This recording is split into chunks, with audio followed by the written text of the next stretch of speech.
అదిరిపోయే నా వంట రుచుల్లోకి స్వాగతం. ఈరోజు మీకు చూపించబోయే రెసిపీ వచ్చేసి కాజు ఫ్రైడ్ రైస్. కాజు ఫ్రైడ్ రైస్ ఎలా చేసుకోవాలో చూసేసేయండి. ఈ ఫ్రైడ్ రైస్‌ని మనము చికెన్ కర్రీతో, మటన్ కర్రీతో, అలాగే దాల్చా, బగారా, బైగన్‌తో అన్నిటితో ఈ రైస్ చాలా బావుంటుంది. సో, ఎలా చేసుకోవాలో చూసేసేయండి. ముందుగా బియ్యాన్ని బాగా శుభ్రంగా కడిగేసి, బియ్యాన్ని ఉడికించుకోవటానికి నీళ్ళని మరగబెట్టండి. ఇక్కడ నేను 1 కేజీ బియ్యాన్ని తీసుకున్నానండి. సో, ఇలాగ నీళ్లు మరిగిన తర్వాత బియ్యము వేసేసి 80% వరకు ఉడికిచ్చేసుకోండి. ఇలాగా 80% వరకు ఉడికిన తర్వాత అన్నాన్ని నీళ్ళని వాడ్చేసి అన్నాన్ని సపరేట్‌గా ఒక గిన్నెలోకి వేసి పెట్టేసుకోండి.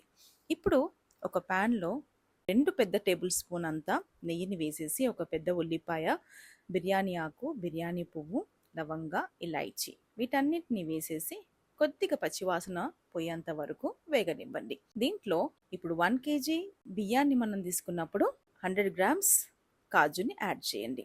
అంటే 100 గ్రాముల కాజుని యాడ్ చేస్తున్నానండి ఇక్కడ. అదేవిధంగా వీటన్నిటిని కూడా గోల్డెన్ బ్రౌన్ వచ్చే వరకు వేగనివ్వండి. ఇలాగ గోల్డెన్ బ్రౌన్ అయిన తర్వాత కొన్ని పచ్చిమిరపకాయలు, పుదీనాని వేసి ఒక టేబుల్ స్పూన్ అల్లం వెల్లుల్లి పేస్ట్ని కలిపేసి ఒక 2 నిమిషాల పాటు వేయించేసి తగినంత ఉప్పుని కలిపేసి వీటిని ఒక సపరేట్ ప్లేట్లోకి తీసేసుకోండి.